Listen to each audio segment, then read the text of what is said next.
in Orthodox Christianity, Eastern Rite Christianity in general, musical instruments are banned.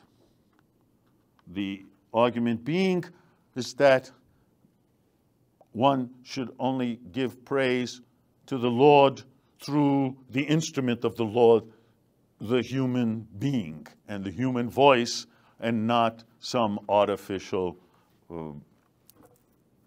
instrument. As a result, the human voice took on special importance, and we now need to ensure a steady supply of vocal musicians.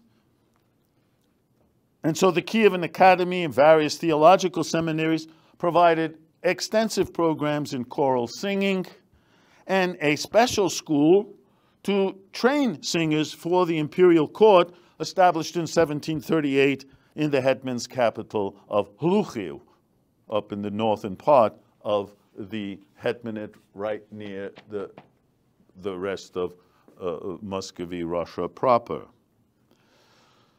And this musical environment did indeed have an impact, so that three of the Russian Empire's greatest choral composers in the 18th century, and one can hear some of their music still today on classical radio stations,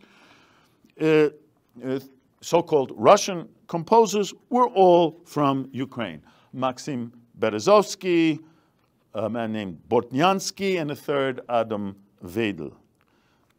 The last two of them studied at the Kievan Mohyla Academy before moving to St. Petersburg to continue their careers. So again, another example of the transfer of culture from Ukraine to the north.